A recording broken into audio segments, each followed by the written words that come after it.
Happy Easter to everybody. It is Chairshot Reality, WrestleZone.com, your #1 procrastination tool on the internet behind internet porn. I'm Jin, he's Juice, otherwise known as LeBar and Juicy Steen. Juice, we have the Superstar Shakeup. Fantastic. It's time to shake things up. I hope they do this every year. I think this would be a good thing that if they do it every year, just to literally just shake things up. Are you fine with how they did it and not being the traditional drafts? Yeah, it was just like the Janela Spring Break cluster. Stuff was just happening. So this is WWE's answer to the Joey Janela Spring Break. They copied it, yeah. Joey Janela started. Where was Virgil when you need him? He could have been on any brand. I'd have been excited. But I like how they did it. They randomly announced things on the website. They would, at the end of the show, they were like, "Oh, Rusev's on SmackDown, by the way." They just randomly put stuff in, and then the big guys would come out and start shows. Good stuff. I don't mind the spontaneity of it. That certainly was fun how they did it. But I will say that it did come off a little bit like almost like a panic button. We're just like really shuffling things last minute. But maybe that's not a bad thing. Maybe I like proven to the sold out Joey Janela Spring Break. Everybody wants spontaneous random actions. stuff, as long as it can be as random as it wants to be, as long as it's successful. And I think the people that went to each brand, even the announcers, Byron for Otunga, although I don't know how much of Otunga I can take. I don't know if we're going to see Otunga right away. I said this on my Wrestling Reality audio show. I don't know if we're going to see Otunga right away on Raw. Let's hope. I think he's always going to be with the company as like an ambassador. Or some sort, but it's 3 hours of David Otunga. Whew, that's more than what the doctor ordered. That's for way sure. Way more. All right, let's talk about Bray. Yeah, I agree. There really wasn't anybody that switched that I don't agree with. I'm glad they didn't pull the trigger on AJ Styles.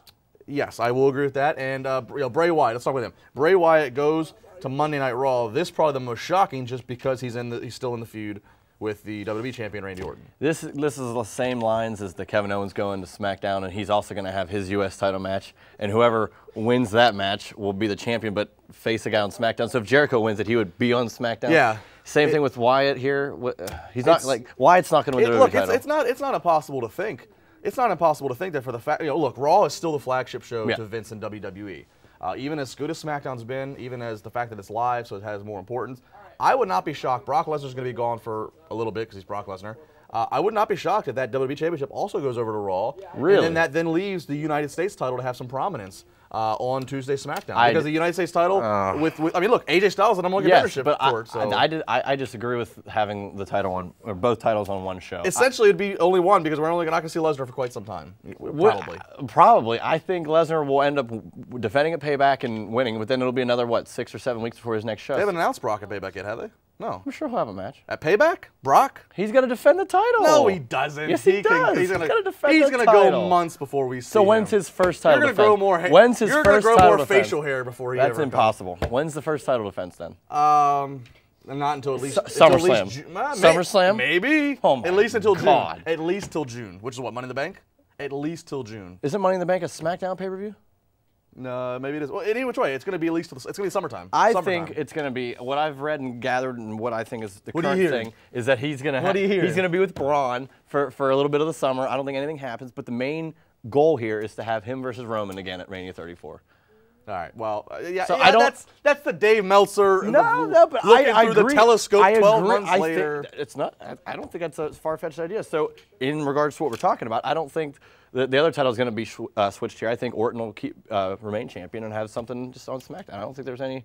Because I think they could bring up the Intercontinental title and have it has prominence on Raw if Brock's not wrestling instead of the U.S. title. All right, we also had, we don't have all of it. We have Lana and Rusev. We saw Lana get the promotion, so it looks like she might finally be getting a little bit of a solo push. That'll be something. I think Rusev is still hurt.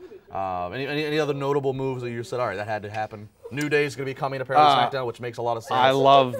I love that Kevin Owens and Sami Zayn both went to SmackDown. Yeah. I love how they just keep following it doesn't matter where they go. I hope next year, again, they do the same thing and they get swapped again. And I hope they both go to the same show again. Let's go down to sunny Florida, Fort Lauderdale, see what Josh Eisenberg has to say about the Superstar Shakeup. Well, first off, I just want to say Happy Easter to everybody who celebrated Easter this Sunday. And, best wishes to friends and family all across the country. But the NXT roster really took a shot, as we saw, with Shinsuke Nakamura going to SmackDown along with Ty Dillinger and the Revival going to WWE Raw. But I'm going to focus on the main pieces that were already in place on Raw and SmackDown and guys that switched brands. Specifically Bray Wyatt. I was actually very surprised to see Bray Wyatt switch over to WWE Raw because I think that they were just finding his niche with Randy Orton heading into WrestleMania and now heading into their rematch at WWE Payback. you're not going to see a championship change, obviously. Randy Orton's going to win this match somehow, and Bray Wyatt's going to go to Raw and feud with Finn Balor, which is going to be interesting. You're going to love the entrances. You're going to love the creativity, hopefully. But I just think it was a little too early for Bray Wyatt to switch brands over to WWE Raw. But time could tell. Also, you saw The Miz make a shift from SmackDown to Raw, and now we're not so sure what he's going to do. You had The Miz be interrupted by Dean Ambrose, but wait a second. Oh, that's right. We saw this feud already. We saw Dean Ambrose and The Miz already feud, so I'm not sure why WWE wants to try to resurrect that on Monday Night Raw. Look, The Miz faced John Cena and was in a John Cena program heading into WrestleMania. He was supposed to, or at least looked aligned to feud with Shinsuke Nakamura. It hurts Shinsuke because Dolph Ziggler's not that big of a star right now to make Shinsuke feel as important as a guy like John Cena. And The Miz going to Raw, there's a lot of other heels that WWE thinks and probably will push over than The Miz, which isn't the right thing to do. But what good came out of it? Well, obviously, Charlotte to SmackDown and Alexa Bliss to Raw. 2 shots of adrenaline, 2 shots of intensity from 2 completely different performers in the ring. Alexa Bliss likes to capitalize on her 5 feet of fury, while Charlotte overpowers and overstrengths much of the women's roster on WWE Raw and WWE SmackDown. But shot of adrenaline, shot of energy, I think that does very good things for the SmackDown roster, as you're going to see Becky Lynch versus Charlotte, Charlotte versus Naomi, Carmella can get mixed up in there a little bit, and then the returning Tamina, which we'll see what she ends up doing. And also you have Alexa Bliss going over against Bayley, Sasha Banks, Nia Jax, Mickie James.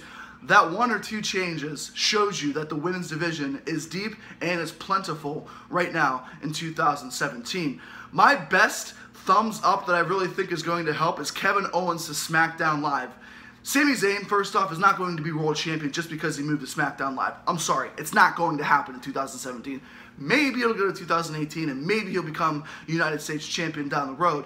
But Kevin Owens has great feuds lined up for him against guys like AJ Styles, Shinsuke Nakamura. Even if they want to do Sami Zayn again, I'm okay with that. But you're going to split that United States Championship away from Kevin Owens so he can become the face of SmackDown Live along with AJ Styles and Nakamura. And don't even forget about Randy Orton, who is your world champion on SmackDown. So, whenever WWE Payback ends, SmackDown is going to have multiple options for their World and United States Championship feuds in their United States Championship and World Championship actual title holders. When you look at the grand scheme of things, a shot of adrenaline for each show. It's interesting, it's shaken up. You don't need an entire draft to shift everybody over, but you had small pieces put into place for WWE Raw and WWE SmackDown Live, Michael, to succeed.